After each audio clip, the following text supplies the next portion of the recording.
Hello and welcome to some more Star Citizen with a bit of a location and feature update for the game with a few details on new locations across the Stanton system for Alpha 3.13 and beyond, as well as a trio of features which have been getting a lot of attention for that end of March patch.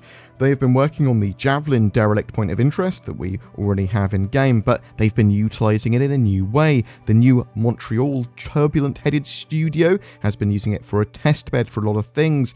It's a very lived-in location now. It was more of a warm-up task for them though, but they are exploring it more later this year. Planetary tech polish continues. Lyria has been getting a lot of focus for that with material and asset improvements, so you should notice that moon looking a lot better.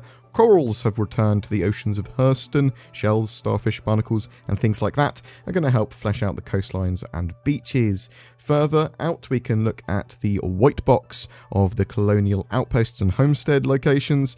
The focus is still on a small home that gives a small community all they need to live in and sort of like be self-sufficient as a location.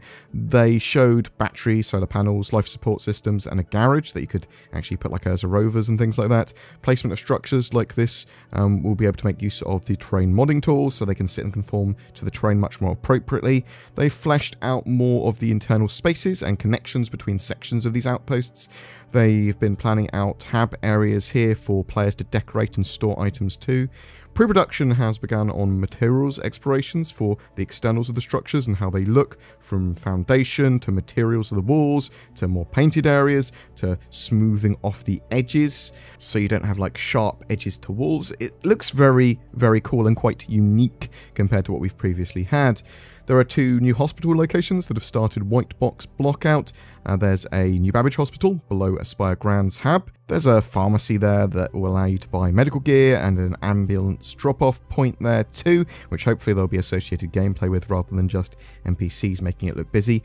Orizon's hospital is getting some progress as well, though that's not going to be ready for release with the first iteration of Orizon that's planned with 3.14, but it will be opened up later this year. Ship to station docking is getting close to release too. It's got through its go no go phase, so it should be in 3.13, and it's moved into its final art phase. It's going to add finer detail to the location, signage and polish.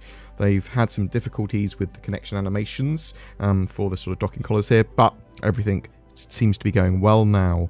They've built out a new harvestable for 3.13. It's called the Degnus route, I believe. It's like a potato tomato. It's got some good medical properties apparently. You can find these in 3.13. I like looting stuff. There are 3 features that have seen focus for 3.13 as well, but it's good to mention that they're also very much part of the Persistent Universe, Squadron 42, and Theatres of War. They are working on mounted guns for Alpha 3.13 and beyond. This is different from the mounted turrets we have in the Valkyrie currently, because they sort of like use the ship turret system. These are much more physically accurate with a much better player experience. I suspect that the Valkyrie will get moved over to using these new ones. The guns have weight and they feel heavy to move. You can aim down sights with them as well to give you a bit more finer control and a better view of what you're shooting at.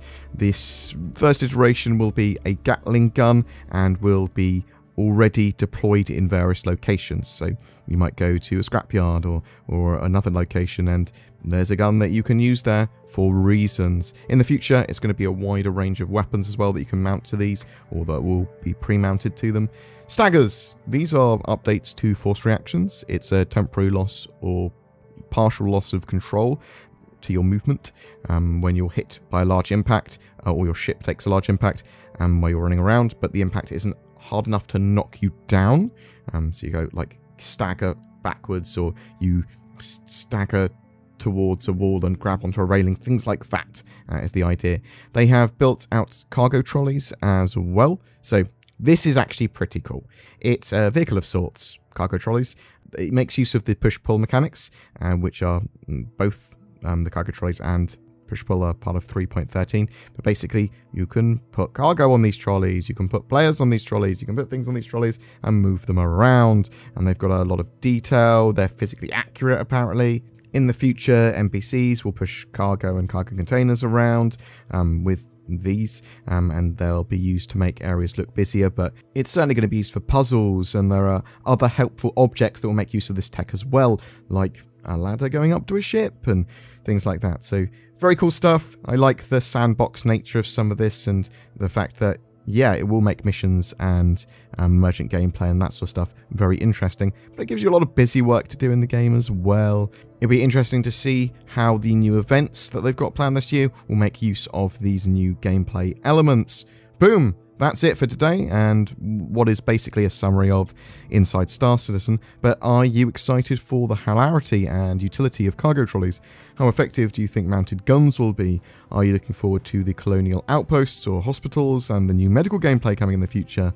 Will the addition of that new turbulent studio that's building out gameplay area lead to lots more star systems and planets and assets and missions and that sort of stuff in the mid-term? Whatever your thoughts, I'd love to hear from you in the comments below. Every month we have a ship giveaway, and February is no different. This month is for a Mercury Star Runner. It's a multi-role ship, but also a solid data and cargo runner, and flyable now in-game. All you need to do to be in for a chance of winning that is comment on any of my videos made during a month. Details below.